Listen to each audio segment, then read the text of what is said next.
The sight of rolling hills, untouched forest, and endless greens, one can never guess that we are in the heart of Central Africa. This country, determined to rise above its tragic past, is also fighting fiercely to protect its endangered wildlife. Join us as Asian Air Safari embarks on a fascinating journey through the land of 1,000 hills, Rwanda.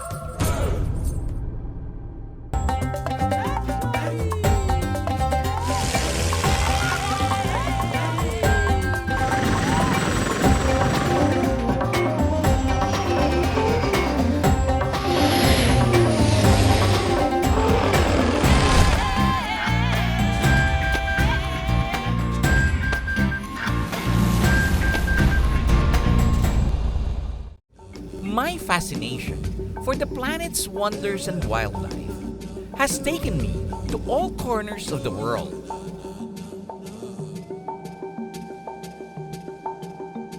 This time, I was determined to see the last of the world's biggest apes.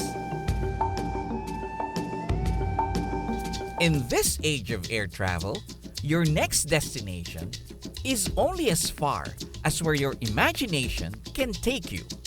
Turkish Airlines operation in Manila certainly opened a doorway to the rest of the world. Hi Joy, how are you? Yes, I'm okay. Here I am again, taking the Nice flight. to see you again. I always like this one stop to my destination. Nice to have you. And we have, as you know, 280 new destinations. I take one Kigali now. Yes, you have 279 remaining. Okay. So I will surely be back. See you again soon. Yes. Okay, have a nice flight. After a direct flight from Manila to Istanbul, it was only a 6-hour flight to Rwanda's capital, Kigali.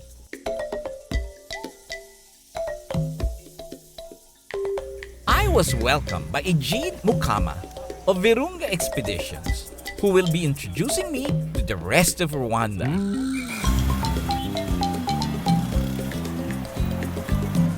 What brings me to this small corner of Africa is my lifelong fascination for the great apes.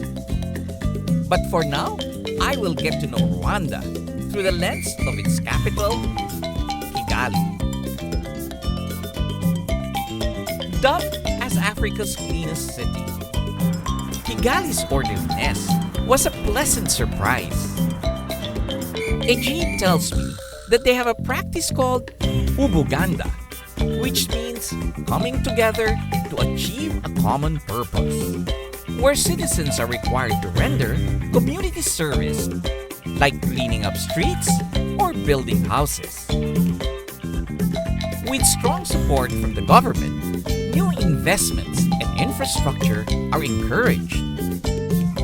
Rwanda is open for business.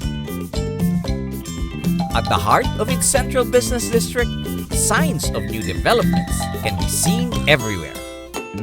There is also a movement to make Kigali a more environmentally friendly city.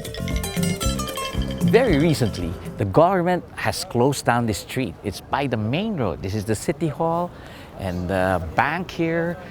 They're getting people used to just walking and not bringing their cars.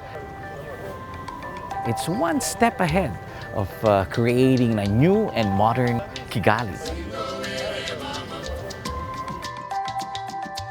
A bustling, energetic city, Kigali today is a far cry from the tragic setting that it was only 20 years ago. Up next, I learn more about Rwanda's past and how it has stood up to face the future.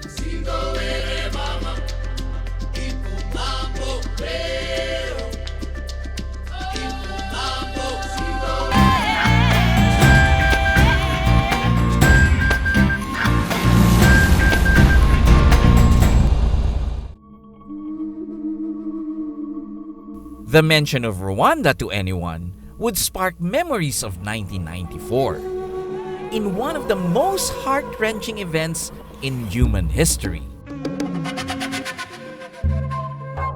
After generations of ethnic and political tensions in the country, close to 1 million people were systematically slaughtered in one of the swiftest, most brutal killings the world has seen. Egide takes me to the Genocide Memorial in Kigali, where close to 250,000 victims are buried.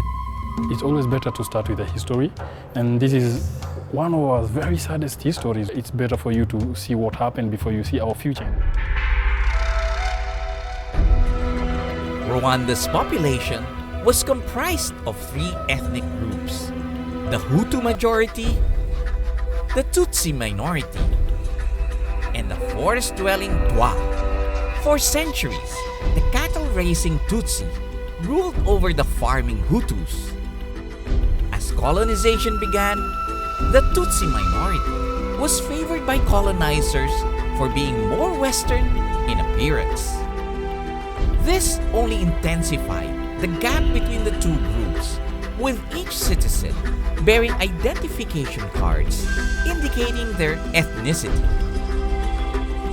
As years of political and social-economic pressures took their toll, a civil war broke out in 1990 between the government headed by Hutu President Habyarimana and the Tutsi-led rebel group, the RPF.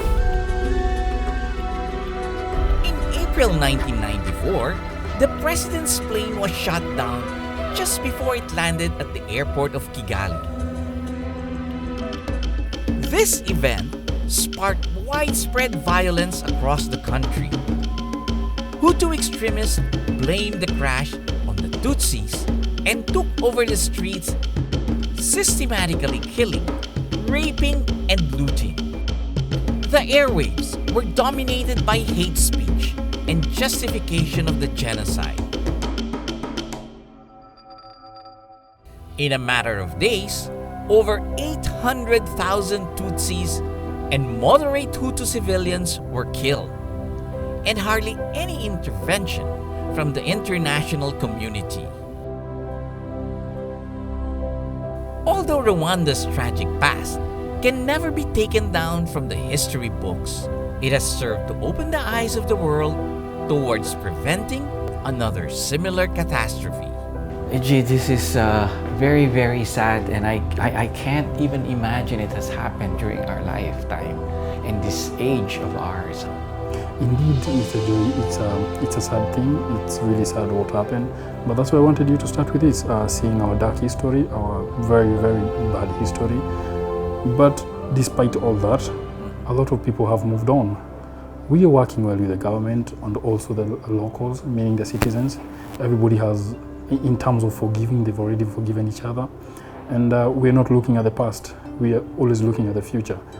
For Egide and today's generation of Rwandese, there is a compelling reason to remember the past, but more so, to look forward to a brighter future.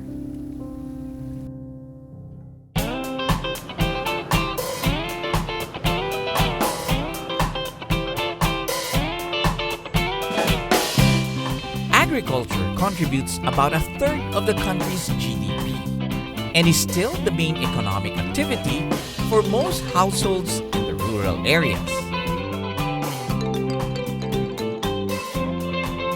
From Kigali, we drive through the countryside as I made my way to Lake Kivu. Everywhere, the hillsides are terraced and cultivated for agriculture.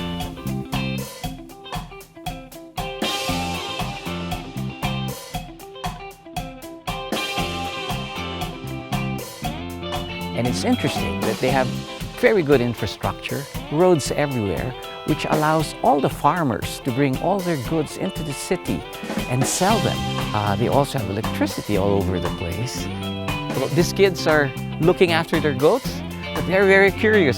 And they came up all the way here just to say hello to me. Farming, bananas, sugar cane, sweet potatoes, right? Sweet potatoes. And they have rivers that irrigate the land. Everything is so green. It's so nice and pleasant to the eyes. Each one of them are getting some grass for their cows, maybe. Interesting how they will have to transport it by their bicycles.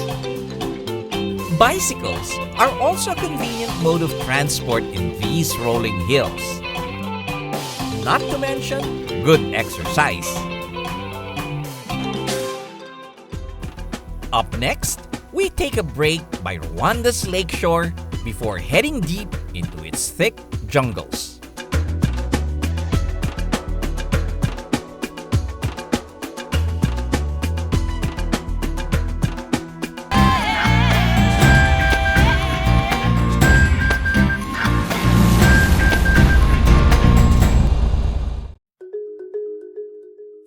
As we drive along Rwanda's western border, I quickly learned that despite being a landlocked country, Rwanda still enjoys some great beachside views. Between the border of Rwanda and the Democratic Republic of Congo is Lake Kivu, one of Africa's largest lakes.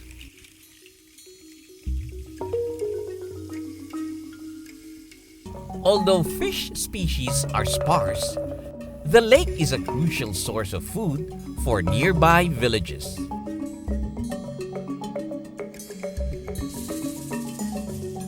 But at its depths of 300 meters, another important resource can be found: tons of carbon dioxide and methane, with an electricity generating capacity enough to power the country. Sitting by the sandy shore, lined by tropical flowers and vegetation, and watching boats pass by, I certainly felt like I wasn't in Africa. After a short relaxing stay by Lake Kivu, we continued on to our journey through the southwest of Rwanda to the Nyungwe National Park. The hillsides are now carpeted by plantations of tea, Rwanda's largest export today. As we drove into the park, we spotted some birds and monkeys by the roadside. Set amid sprawling tea plantations right by the edge of the national park is the Nyungwe Forest Lodge, where I will be staying.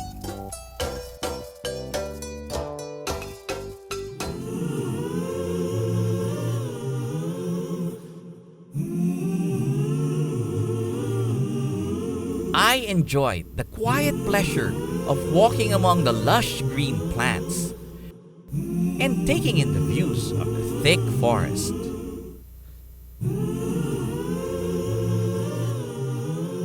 The Nyungwe rainforest is probably the best preserved rainforest here in Central Africa.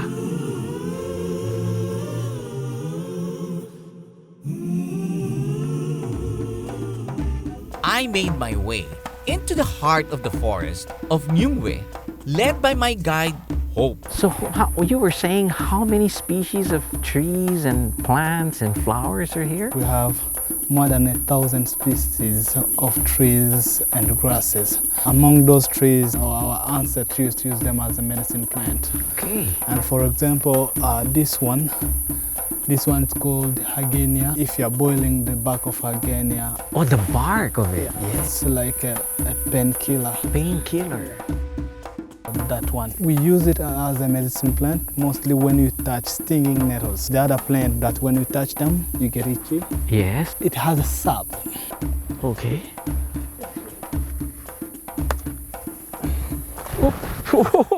Don't fall. I can't go back by myself. I'll get lost in the jungle. Actually, when you get stung by stinging nettles, you just put this up on you, then it stops stings. We have chimpanzees in this park. Mm-hmm. I've heard that when they have stomach pain, Yeah. they eat this one. I see. A big question mark will be, could we also use it? Because the difference is only... The genes. Yeah, it's almost the same. But that will be for researchers. I'll learn a lot from you. Just don't fall in a cliff. As we trekked deeper into the forest, Hope pointed out more plant species of such big variety. Those are blackberries. Actually, they are ripe when they are black. When they are red, they are not ripe. The Nyungwe rainforest is home to over 200 kinds of birds and about 100 animal species. Can you see all of them? I sure can't. They're just very good at hiding. But I can hear all the different sounds they make. I hear the birds, but I haven't seen a single bird. Hope also teaches me an interesting tip for not losing your way in the jungle. By watching the moss growing on the trees. Most of the trees will be just having moss on one part of the tree, which can show direction Of north and south. and north and south. So the moss will be which side? Here, because we are in south hemisphere, then there will show you south. South. But when you are going in northern hemisphere, The moss will be on. north. So if I get lost in the jungle, That will be I can use this. if you don't have your iPhone, of course. That's another story. To get a sense of Nyungwe scale, Hope takes me to a 200-meter hanging bridge. Ready? Yes, Would you want to go first, or do you want me to go first? you go first. So if it falls, I help you. Suspended 70 meters above the forest floor, one can get an unobstructed view of centuries-old trees, huge ferns, and the thick, untouched forest. Kind of scary, but what a nice view, huh? Fantastic. The ferns are really nice, huh? We can hear even water down. We'll keep quiet and listen. Yes, I can. Which means there is a stream down. Yes. The Nyungwe rainforest is hundreds of thousands of years old. It used to be home to thousands of elephants before they were hunted down. Hope tells me that the forest's ecology hangs on a delicate balance because plant species no longer have natural predators. There is a government plan to reintroducing again elephant, which will be like ecosystem balancing, because without them, then some of these trees will die. Yeah. Please, You're scared? I have to guide you, huh? you have to help me.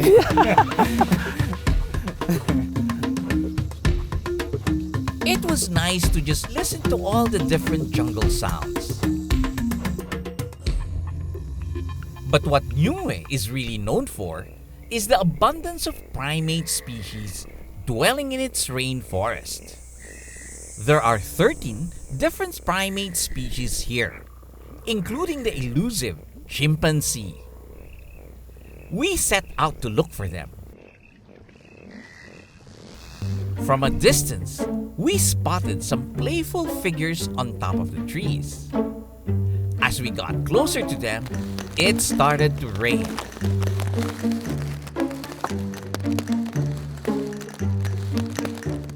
It's raining very hard, but you know that's how it is in a rainforest. And see up there are the colobus monkeys. We've been so interested to see them. The rain really doesn't matter. Interesting that they're just resting as well. The Rwanda colobus monkey is distinct for its black human-like face, with black fur and long white locks.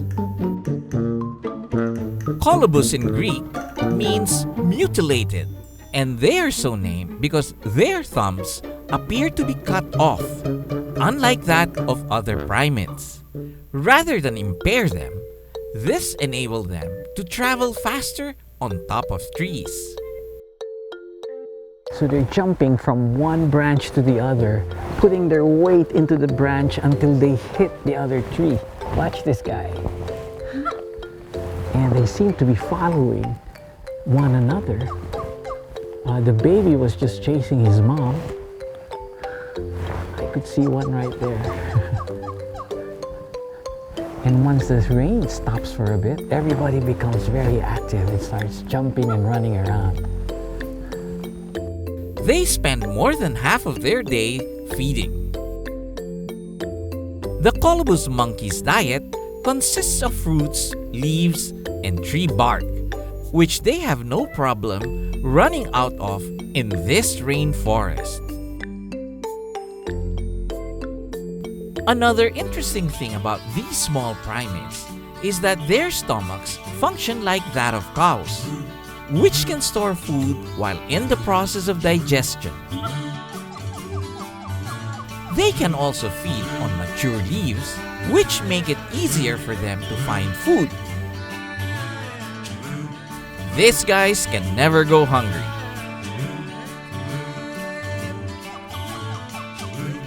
It was nice just to follow them around and observe how they eat and interact. Okay, two guys are playing around. Watch them. They make funny sounds at him. I don't know what it is, but it's kind of funny. It's like you're communicating with them when you're here in their turf. You hear that? It's like they're laughing. Watch that. Jumping. Making that sound.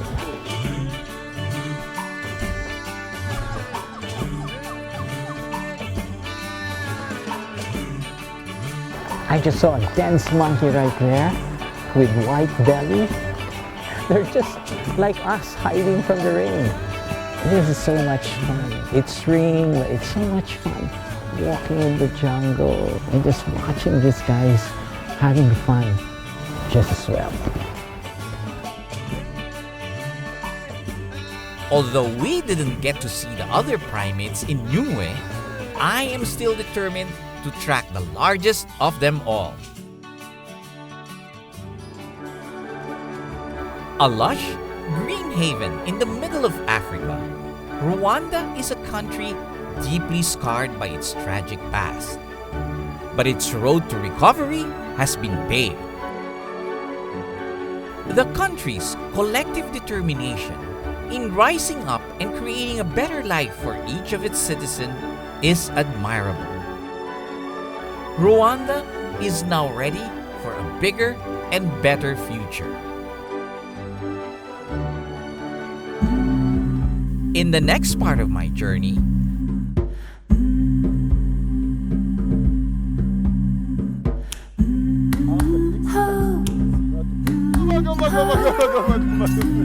I go deep into the heart of Rwanda's mountains in search for a disappearing species, the last mountain gorillas on Earth. This has been your captain, Joy Roa. See you in the next Asian Air Safari.